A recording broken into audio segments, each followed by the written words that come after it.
What is a good word, everybody? Tiger727 back with another video. This is a VR to Clint over at Swingaway Sports. It's this Funk Buster contest, predicting free agents and talking about the off season, where players have signed or not signed, or what we'd like to see our team do. This is my second attempt at recording this.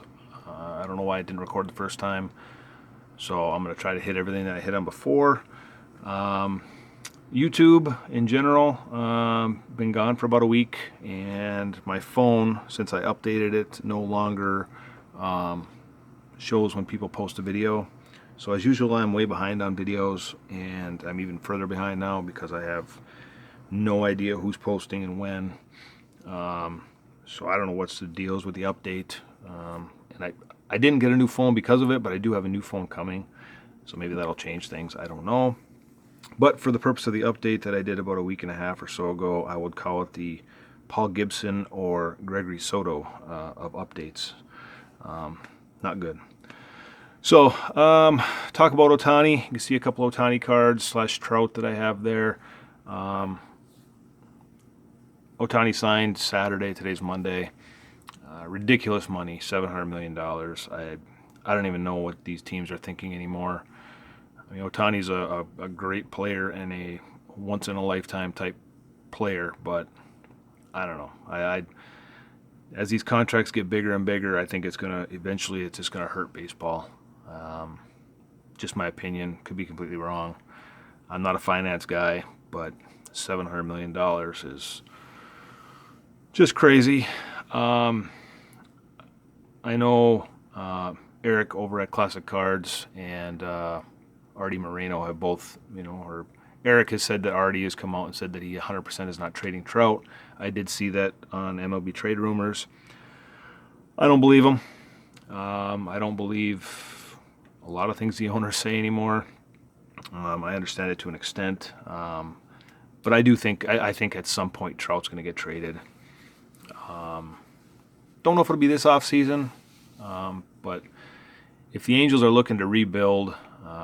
I think there was rumors last offseason that Trout wanted out of Anaheim or early this year. I forget exactly. I thought I remember hearing that rumor. Again, just a rumor, but I don't know. I think he's going to get traded. Don't know where. I know Clint seems to think Philly, which makes a lot of sense due to the fact that Trout's from New Jersey. Plenty of young talent in Detroit. That's all I'm going to say. I'll leave it at that. Soto, yeah, I pretty much figured he was going to get traded, and I pretty much figured it would be the Yankees or the Blue Jays. Obviously ended up being the Blue Jays. Yamamoto, I don't really know a ton about him. I've really been following him, but he just seems to be like a Met or a Giant to me. I think that's where he's going to end up. I think it was Clint that actually said he wanted to play somewhere where there's other Japanese players. So I guess that, obviously the Dodgers after Saturday. So, but Bellinger, I think he'll end up in with the Giants. And as I'm talking here, I forgot to show you a few Trout cards I was going to show you, just because I didn't have time to dig up a ton of cards for the players I wanted to talk about. So I'll just show these few Trout cards. Like this one. I like all the little images within the jersey and the helmet. These are great. Project 70 cards. Starting pitching for my team. Obviously, Eduardo Rodriguez opted out of his contract, signed with Arizona. So went from one of my favorite teams to the other. Not that I expected him to sign in Detroit anyway. So good pitcher. He was fun to have around. Wish he would have stuck around, but I didn't expect it, so I wasn't too heartbroken over that. Hard no on Snell.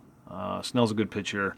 I don't think he's as good as people say he is, or as people think he is.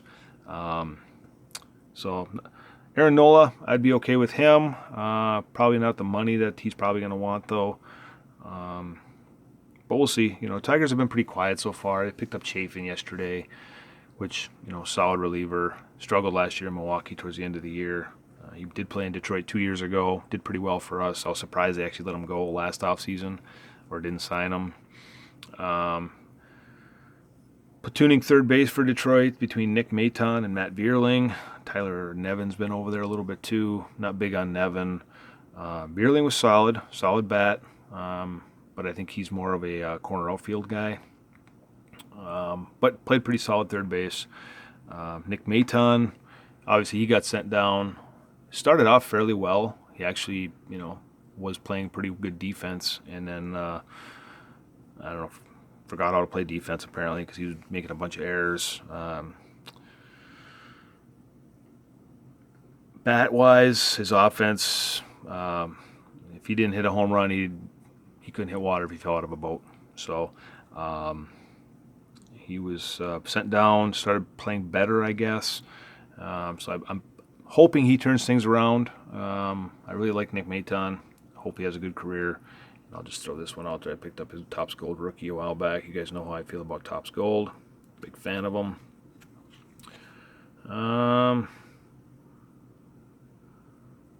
Talking about other players, I think the Mets need to kind of get their act together when it comes to this guy.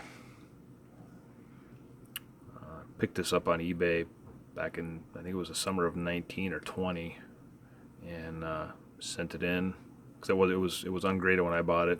Sent it in, came back at 10. Always been an Alonso fan. He's fun to watch. Home run derbies, he's fun to watch. I think the Mets really need to just say, hey, we're going to sign you. And I'm not huge on big contracts, especially, after Saturday. And I look at the money, like with the Tigers being kind of quiet recently, outside of some small deals here or there. Cabrera was great, but that 8-year deal they signed him for was ridiculous. Played a very good final year in his career, but prior to 3, 4, 5 years before that, struggled a lot of injuries. The Prince Fielder deal contract was horrible. Fortunately, we were able to get out of that, and unfortunately, he ended up ending his career early with Texas due to some neck issues. So the Tigers, I don't know. I guess I know Matt Chapman had a down year, and as long as he's not looking for crazy money, I would like to see the Tigers pick him up. I'd be content with that. But again, depending on the money. And last but certainly not least, Clint asked us to shout out a channel, and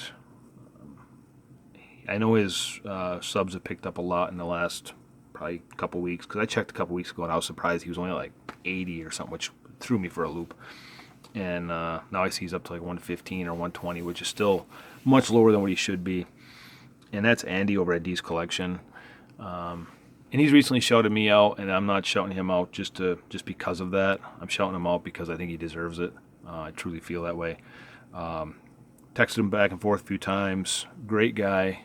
Very appreciative of the people that watch his videos and comment on his videos. You can tell he's in the hobby for the right reason.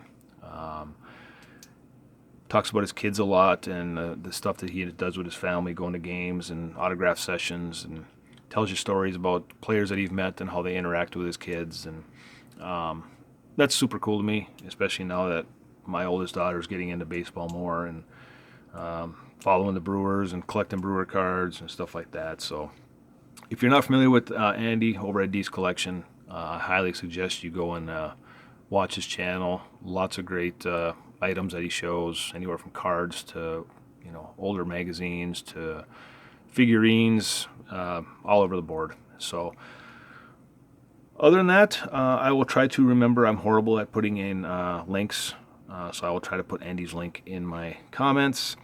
And hope everybody's doing well, and we'll talk to you later.